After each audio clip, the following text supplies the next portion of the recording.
Hi friends, good morning. അപ്പോൾ ഇന്നത്തേത് ഒരു കുഞ്ഞ് വ്ളോഗാണ്, ഒരു ഡേ ഇൻ മൈ ലൈഫ്.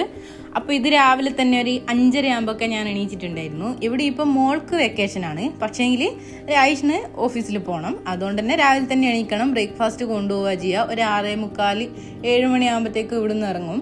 അപ്പോൾ ഞാൻ രാവിലെ തന്നെ നീർദോശയും ചെറുപയറിൻ്റെ കറിയുമാണ് ഉണ്ടാക്കാമെന്ന് വിചാരിച്ചത്. അപ്പോൾ അത് ഓൾറെഡി എനിക്ക് 2 ദിവസം മുന്നേ ഓർഡർ തന്നതാണ് ഇവിടുന്ന് ചെറിയ ആള്. പിന്നെ എനിക്ക് നീർദോശയും കറിയും വേണമെന്നുള്ളത്. ഇപ്പോൾ വെക്കേഷൻ ആയതുകൊണ്ട് തന്നെ ഓരോ ദിവസവും ഓരോ ഓർഡറാണ്. എനിക്ക് ഇത് വേണം അത് വേണം എന്ന് പറഞ്ഞിട്ട് നമ്മളത് ഉണ്ടാക്കി കൊടുത്തേ മതിയാവും, അങ്ങനത്തെ ഒരവസ്ഥയാണ്. അപ്പോൾ ഞാനിതാ ആദ്യം തന്നെ കറിയാണ് വെച്ചത്, അതിനുശേഷമാണ് ദോശക്കുള്ളത് അരച്ചിട്ടുണ്ടായിരുന്നത്. അതിൻ്റെ ഇടയിൽ എൻ്റെ കയ്യും ഒന്ന് പൊള്ളിയിട്ടുണ്ടായിരുന്നു. പിന്നെ അത് സ്വാഭാവികം, ഒരു ദിവസം 3-4 പ്രാവശ്യമൊക്കെ പൊള്ളുന്ന പറഞ്ഞ പോലെയാണ്. അപ്പോൾ അതിന് ഞാൻ ഒന്ന് ഐസൊക്കെ എടുത്ത് വെച്ച് കൊടുത്ത് പിന്നെ ഇതാ ദോശേൻ്റെ ബാക്കിയുള്ള പരിപാടികളൊക്കെ നോക്കലാണ്. ദോശയും ചുട്ടുകൊണ്ടിരിക്കുന്നുണ്ട്, അതിൻ്റെ ഇടയിൽ കറിയിൽ കുറച്ച് തേങ്ങാപ്പാലൊക്കെ ഒഴിക്കണമായിരുന്നു, അതൊക്കെ ചെയ്യുന്നുണ്ട്. രണ്ടും ഒരേ സമയം തന്നെ നടന്നോളും. പിന്നെ ഇത് അപ്പം തന്നെ ഞാൻ പാക്കിങ് ചെയ്യുന്നുണ്ട്, മീൻസ് പാക്ക് ചെയ്യുന്നതിലേക്ക് വെച്ച് കൊടുക്കുന്നുണ്ട്. അല്ലാതെ പിന്നെ അതൊരു ചൂടല്ലേ, ദോശ നല്ല ചൂടുണ്ടാകും, പിന്നെ അത് കൈ കൊണ്ട് എടുത്തിട്ടുള്ള കുറച്ച് പണിയല്ലേ. അതുകൊണ്ട് ഞാൻ അപ്പം തന്നെ ടിഫിൻ ബോക്സിലേക്ക് പാക്ക് ചെയ്യും. പിന്നെ ഇതാ ചായ ഒന്നും പിന്നെ രാവിലെ തന്നെ വെക്കൂല, രാവിലെ ചായ കുടിക്കലില്ല, അതുകൊണ്ട് തന്നെ ചായ വെക്കാൻ നിൽക്കില്ല. അപ്പോൾ ദോശയും കറിയൊക്കെ ആയി, ഞാൻ അതൊക്കെ പാക്ക് ചെയ്ത് അതൊക്കെ ബാഗിൽ എടുത്ത് വെച്ച് കൊടുത്ത് എന്നെ അങ്ങനെ ഇതാ രായിഷ്ടം പോയി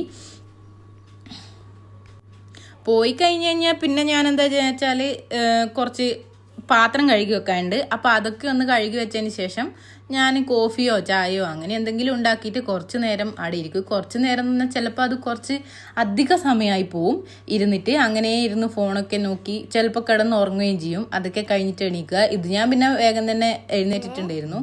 അങ്ങനെ ഇതാ വാവാച്ചി ഉറക്കം തെളിഞ്ഞ് പിന്നെ ഇതാ ഓള് ക്ലേനെ കൊണ്ട് ഓരോന്ന് ഉണ്ടാക്കിയിട്ടുണ്ടായിരുന്നു, അതൊക്കെ കാണിച്ചു തരുത്താണ്. ഇത് ആരൊക്കെയാണെന്നൊക്കെയാണ് പറയുന്നത്, അമ്മയും അച്ഛനും വാവാച്ചിയും പിന്നെ അനിയനോ അനിയത്തിയോ ഉണ്ടായാൽ അവരും ആണെന്നാണ് പറയുന്നത്. എനിക്കോൾക്ക് അനിയനോ അനിയത്തിയോ വേണമെന്നൊക്കെയാണ് പറയുന്നത്. അങ്ങനെ കുറച്ചു നേരം നമ്മൾ സംസാരിച്ച് പിന്നെ ഇതാ നമ്മൾ ചായ കുടിക്കലാണ്. ബ്രേക്ക്ഫാസ്റ്റ് ഒക്കെ പിന്നെ അവൾ തന്നെ കഴിച്ചോളൂ, അതുകൊണ്ട് പിന്നെ കുഴപ്പമൊന്നുമില്ല. ബ്രേക്ക്ഫാസ്റ്റ് കഴിഞ്ഞതിന് ശേഷം ഞാൻ അടിച്ചു വാരി ഒന്ന് തുടക്കൊക്കെ ചെയ്തിട്ടുണ്ടായിരുന്നു. പിന്നെ അതൊന്നും ഞാൻ ഇവിടെ കാണിക്കുന്നില്ല. പിന്നെ ഞാനിതാ അടുത്ത പണിയിലേക്ക് കടന്ന് ഒരു കേക്ക് ഉണ്ടാക്കാമെന്ന് വിചാരിച്ച്. ഇതും 2-3 ദിവസമായി പറഞ്ഞുകൊണ്ടിരിക്കുന്നത് എനിക്ക് പൈനാപ്പിൾ കേക്ക് വേണമെന്ന്. പേസ്ട്രി വാങ്ങിത്തരുവാന്നാണ് ചോദിച്ചത്. അപ്പോൾ ഞാൻ വിചാരിച്ച് ഒരു കേക്ക് തന്നെ ഉണ്ടാക്കാമെന്ന്. ഇവിടെ വിപ്പിംഗ് ക്രീം കുറേ ആയി വാങ്ങി വെച്ചിട്ട് ഇതുവരെ പൊട്ടിച്ചിട്ടില്ല. അപ്പോൾ എന്തായാലും ഒരു കേക്ക് ഉണ്ടാക്കാമെന്ന് വിചാരിച്ച് അങ്ങനെ ആദ്യം തന്നെ ഞാൻ സ്പഞ്ച് ഉണ്ടാക്കി വെച്ച് അതിന് ശേഷമാണ് ലഞ്ചിൻ്റെ പരിപാടിയൊക്കെ തുടങ്ങിയത്. അപ്പോൾ ഇത് ഡീറ്റെയിൽഡ് ആയിട്ടൊന്നും പറയുന്നില്ല. അങ്ങനെ എന്താ പറയുക, നോർമൽ കേക്ക് ഉണ്ടാക്കുന്നത് പോലെ തന്നെ കുറച്ച് വാനില എസൻസും പൈനാപ്പിൾ എസൻസും ഒക്കെ ഒഴിച്ചിട്ട് അങ്ങനെ ഓവനിലാണ് വെച്ചിട്ടുണ്ടായിരുന്നത്. അങ്ങനെ കേക്ക് പെട്ടെന്ന് തന്നെ ആയി കിട്ടി. പിന്നെ ഞാൻ വൈകുന്നേരമാണ് അതിൻ്റെ ബാക്കിയുള്ള പരിപാടിയൊക്കെ ചെയ്തത്. പിന്നെ അതിൻ്റെ ഇടയിൽ ഇവിടെ അത്യാവശ്യം ഒരു മഴയൊക്കെ പെയ്ത് പിന്നെ ഇതാ ഞാൻ ലഞ്ചിൻ്റെ പരിപാടിയിലേക്ക് കടന്ന്. ലഞ്ചിന് ബട്ടർ പനീറായിരുന്നു, പനീറുണ്ടായിരുന്നു. അപ്പോൾ ബട്ടർ പനീർ ഉണ്ടാക്കാമെന്ന് വിചാരിച്ച് ബട്ടർ പനീറും പിന്നെ നെയ്ച്ചോറുമാണ് ആക്കിയത്. അപ്പോൾ ബട്ടർ പനീറിന് ആദ്യം തന്നെ ഉള്ളിയും തക്കാളിയൊക്കെ ഒന്ന് വഴറ്റിയിട്ടാവുന്ന അടിച്ചെടുത്ത് പിന്നെ ബട്ടറിലേക്ക് ഒന്ന് പനീറിനെ ഒന്ന് സോട്ട് ചെയ്തെടുത്ത് പിന്നെ ഇതാ അതുപോലെ തന്നെ കുറച്ച് മുളക് പൊടിയും മഞ്ഞൾപ്പൊടിയെല്ലാം ഇട്ട് വീണ്ടും നമ്മളായ അരച്ച് വെച്ച് ഇതും പനീറൊക്കെ ഒന്ന് മിക്സ് ചെയ്ത് കുറച്ച് നേരം വെച്ച് നമ്മളെ കസൂരി മേത്തിയൊക്കെ ഇട്ടിട്ട് അങ്ങനെ ഒരു സംഭവം. പെർഫെക്റ്റ് നോർത്ത് ഇന്ത്യൻ ബട്ടർ പനീറൊന്നും ആയിട്ടുണ്ടാവില്ല, എന്നാലും എൻ്റേതായ രീതിയിലുള്ളൊരു കറിയാണ്.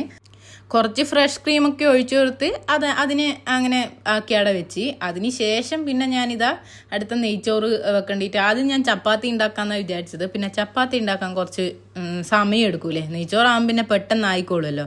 അങ്ങനെ ഇതാ ഞാൻ നെയ്ച്ചോറ് ഉണ്ടാക്കലാണ്. അതാ എൻ്റെ കൂടെ തന്നെ അടുത്തൊരാൾ ഇരുന്നിട്ട് കാണുന്നില്ലേ, അതങ്ങനെ കൂടി ഇരുന്നിട്ടുണ്ടാവും.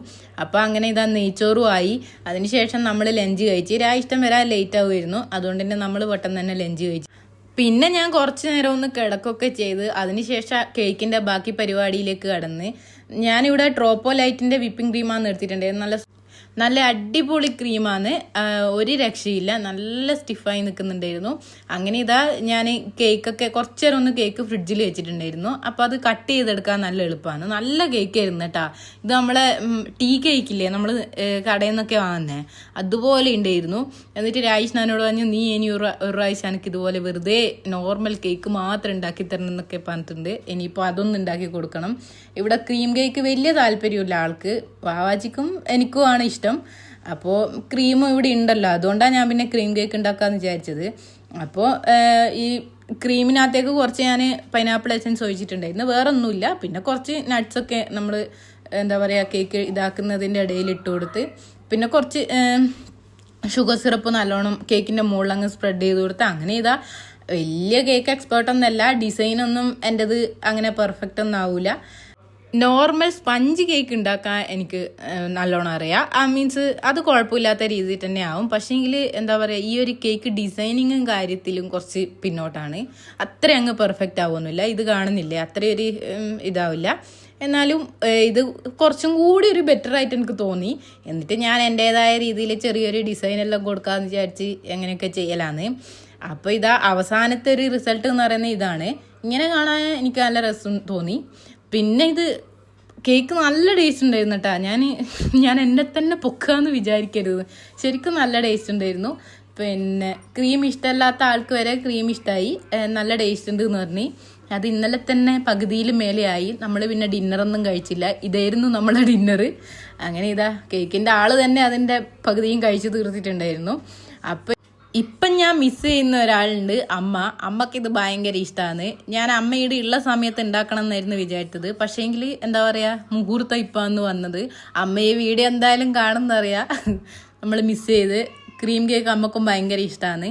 ഇനി വന്നിട്ട് അമ്മ ഉണ്ടാക്കിത്തരാം. അപ്പോൾ ഇത്രയുള്ള വീഡിയോ, എല്ലാവർക്കും വീഡിയോ ഇഷ്ടമായെന്ന് വിചാരിക്കുന്നത്.